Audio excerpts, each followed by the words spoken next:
Hi everyone, welcome back to my channel. तो चलिए दोस्तों, अनुपमा का आज का एपिसोड का सारी अपडेट्स आप लोगों को देते हैं। तो शुरू करने से पहले वीडियो को लाइक शेयर सब्सक्राइब ज़रूर कीजिएगा और साथ ही साथ हमें कमेंट्स करके ज़रूर बताना कि आज का ये एपिसोड आप लोगों को कैसा लगा। तो चलिए शुरू करते हैं अनुपमा का आज का एपिसोड। तो दोस्तों, आज के एपिसोड में हम देखते हैं कि देविका और अनुपमा मार्केट में बात ही कर रहे होते हैं कि अनुज वहां आ जाता है और देविका कहती है कि तू मेरा पीछा करते करते यहाँ भी आ गया। तभी वहां पर अनुज कहता है कि वॉक के लिए निकला था, फिर सोचा कि मार्केट में थोड़ा अदरक और लेमन वाली ग्रास ले लूं।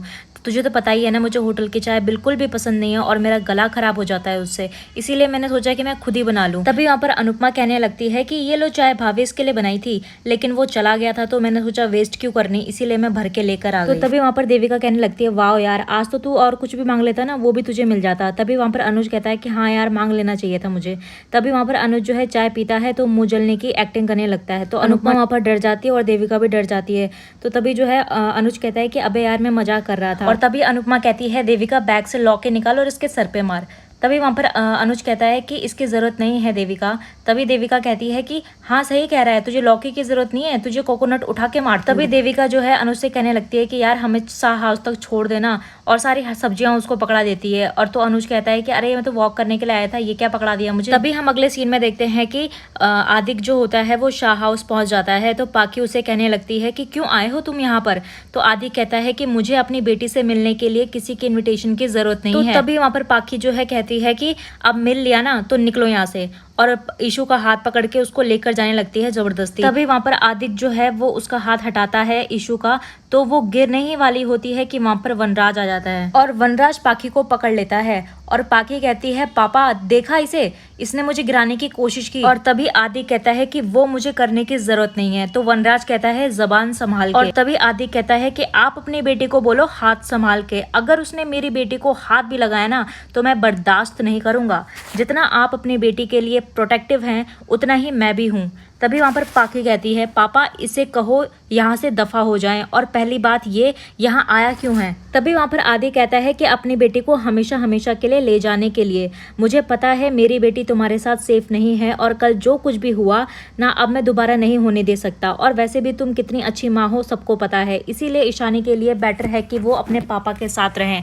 तभी पाखी कहती है कि कल जो भी कुछ हुआ वो बापूजी की गलती थी, मेरी नहीं। तभी वहाँ पर आदि कहता है, चुप, कल जो भी हुआ वो तुम्हारी वजह से हुआ, बापूजी की कोई गलती नहीं है। बापूजी ने ईशानी को दवाई दी क्योंकि तुम्हें तुम्हारी नींद प्यारी थी। अरे कैसी माँ हो तुम, हाँ बच्ची यहाँ खास रही थी लेकिन तुम्हें तुम्हारी नींद प्यारी थी। एक माँ के लिए उसका बच्ची छींक भी मार देना तो उसकी नींद उड़ जाती है। वहां पर वनराज उसे कहने लगता है कि तू ऐसा नहीं कर सकता। तो आदि कहता है, बहुत ही बड़ी गलतफहमी में है आप, कोई नहीं, दूर हो जाएगी। तभी वहां पर अनुपमा, देविका और अनुज भी पहुंच जाते हैं और तभी अनुपमा कहने लगती है कि ये जो कुछ भी हुआ वो गलती से हुआ है, इसका मतलब ये नहीं कि ईशानी का कोई ध्यान नहीं रखता, ईशानी का सब ध्यान रखते हैं घर वाले। तभी वहां पर पाखी जो है अनुपमा से कहने लगती है कि अब आप हैप्पी हो, कितनी जल्दी थी ना आपको आदि को बताने की। तभी अनुपमा कहती है कि मैंने ऐसा कुछ नहीं बताया, और दूसरी बात, अगर इसे पता चल भी गया तो बहुत बहुत बहुत अच्छी बात है क्योंकि ये ईशानी का पिता है और ईशानी के साथ जो कुछ भी हुआ वो इसे जानने का पूरा हक है। तभी वहां पर पाखी कहती है कि उसकी तारीफ करना बंद कीजिए, मैंने आपसे ये एक्सपेक्ट नहीं किया था मम्मी,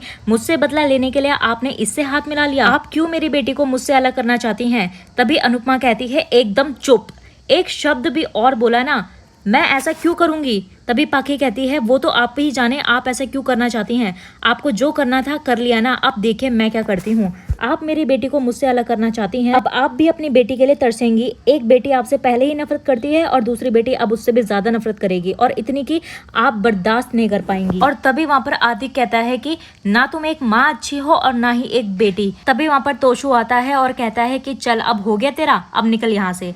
तभी वहां पर आदित्य कहता है, अगर नहीं निकला तो क्या कर लोगे। तभी एक दूसरे के साथ जो है उनकी लड़ाई होने लगती है। तभी हम अगले सीन में देखते हैं कि बच्चे जो है एक रूम में बैठे हुए होते हैं और रो रहे होते हैं और कहते हैं भगवान से कि ईशु के मम्मी पापा का झगड़ा बंद करवा दो प्लीज, ईशु को मम्मी पापा दोनों का प्यार मिले। तभी हम देखते हैं कि आदि कहता है, मैं यहाँ लड़ने नहीं आया था और ना ही अपनी बहन डिम्पी की शादी खराब करने के लिए आया था, और सबसे माफी मांगते हुए कहता है कि मेरी भी बर्दाश्त करने की एक लिमिट है, मैं सब खर्चा देता हूँ, मैं अपनी बेटी का सारा खर्चा उठाता हूँ, फिर भी मुझे मेरी बेटी से मिलने नहीं दिया जाता, और मैं ईशानी का बाप हूँ, और क्या बाप का सिर्फ फर्ज ही होता है, उसका कोई हक नहीं होता? मैं चुप था कि मेरी बेटी एक फैमिली में प्रोटेक्टिव है, लेकिन कल जो कुछ भी हुआ उससे मुझे नहीं लगता कि पाकी के साथ मेरी लड़की सेफ है। ये लड़की अपनी गलती मानने के लिए बिल्कुल भी राजी नहीं है और आप सब इसे सपोर्ट कर रहे हैं क्योंकि ये एक लड़की है।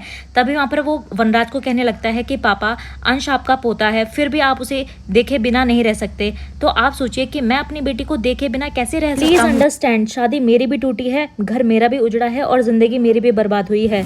लेकिन ये सब कहने की बात होती है कि मर्द को दर्द नहीं होता, लेकिन सच्चाई तो यही है कि मर्द को भी दर्द होता है। और वो तभी जो है अनुज को गले लगाता हुआ कहता है कि अनुज सॉरी, मुझे माफ कर दे, हम लोग इतने साल बाद मिले और वो भी ऐसे, ये जो कुछ भी तमाशा हुआ उसके लिए सॉरी अनुज। और कहने लगता है कि जाने से पहले सिर्फ एक बात क्लियर करना चाहता हूँ कि ईशानी को तो मैं लेकर ही जाऊंगा और अब ये बाप किसी के बाप की भी नहीं सुनेगा। तभी अगले सीन में हम देखते हैं कि आद्या अनुज को कॉल लगाती हुई दिखती है, पर अनुज कॉल नहीं उठाता। तो आद्या सोचने लग जाती है कि कहीं फिर से पॉप्स अनुपमा के साथ तो नहीं। तभी उसको शू का कॉल आने लगता है और वह कहती है कि मैं क्या बोलूं शू, मैं तो शू से झूठ भी नहीं बोल सकती। तभी हम देखते हैं कि आदि कहता है जाते समय कि पता नहीं ये बात मुझे बोलनी चाहिए कि नहीं, लेकिन आप दोनों के बीच जो हुआ और अब क्या है, फिर भी इतना कहूंगा कि सच्चा प्यार किस्मत वालों को मिलता है। प्यार अगर गलत इंसान से होता है तो बिल्कुल मेरी जैसी हालत हो जाती है। पर आप दोनों के केस में प्यार भी सच्चा है और इंसान भी सच्चा है, लेकिन गलत है तो हालात गलत हैं, हालात बदले जा सकते हैं। मैं और आप दोनों और यहाँ खड़ा हर इंसान जानता है कि अनुपमा और अनुज एक दूसरे के बिना अधूरे हैं। सिर्फ 5 साल बीते हैं, जिंदगी खत्म नहीं हुई है। मान की प्रेम कहानी सबसे स्पेशल है और सबसे अलग, और ये अधूरी नहीं रहनी चाहिए। और ये बोल के वहां से चला जाता है। तभी पाखी कहती है पापा, आप अभी लॉयर को फोन लगाइए और उसके खिलाफ केस बनाइए ताकि वो एक रात भी चैन की नींद सो ना पाए। तभी वनराज कहता है चुप, आई सेड चुप। अधिक को क्या बोलूं मैं, सारी प्रॉब्लम की जड़ तो तू है, सब कुछ तेरी वजह से हो रहा है। पाखी कहती है पापा, मगर मेरी गलती तो थी ही नहीं, गलती तो बापूजी की थी। तभी वनराज कहता है अगर तूने बापूजी का नाम एक और बार लिया ना तो एक चमाट मारूंगा। कल तेरी बकवास मैंने सुन ली क्योंकि कल तू परेशान थी, लेकिन अब नहीं सुनूंगा। तभी वनराज परेशान होकर अपने कमरे में आता है और रोने लगता है और कहता है क्यों मेरा परिवार एक दिन भी बिना कलेश बिना झगड़े के रह नहीं सकता। माँ बापूजी लोग कितने दुखी हैं और कितना दुख मैं उनको दे रहा हूँ। अब ये शादी तुड़वा के फिर सबको दुख देने वाला हूँ, क्या हो गया है मेरे परिवार को। और तभी वहां पर माही आ जाती है और अपने पापा को कहती है पापा, आप रोते हुए बिल्कुल अच्छे नहीं लगते, लेकिन जब आप स्माइल करते हो ना तो आप बहुत ज्यादा हैंडसम लगते हो। तभी हम अगले सीन में देखते हैं कि आद्या फोन पर कहती है पॉप्स, आप बिना बताए कहाँ चले गए थे और आपने मेरा एक बार भी फोन नहीं उठाया। तभी अनुज कहता है आप सो रही थी तो आपको डिस्टर्ब करना मैंने नहीं समझा। मैं मार्केट आया हुआ था और मुझे देविका अनुपमा मिल गए तो मैं क्या कर सकता हूँ, मैंने सोचा उनके पास इतना सारा सामान है तो मैं उन्हें घर छोड़ देता हूँ, बस वही कर रहा था मैं।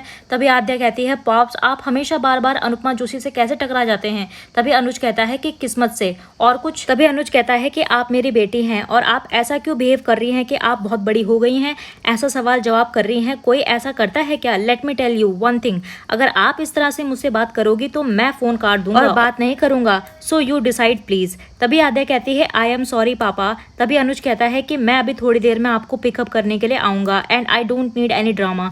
तभी आद्या कहती है काश वो हमारे साथ इंडिया आई होती, कम से कम अनुपमा जोशी को पॉप से दूर तो रख लेती, मैं वो कर ही नहीं पा रही हूँ यहाँ। तो दोस्तों आज का ये एपिसोड यहीं पर एंड होता है। तो आप लोगों को आदि की बातें कैसे लगी कमेंट सेक्शन में हमें ज़रूर बताना और साथ ही साथ चैनल को लाइक शेयर सब्सक्राइब करना बिल्कुल भी मत भूलना।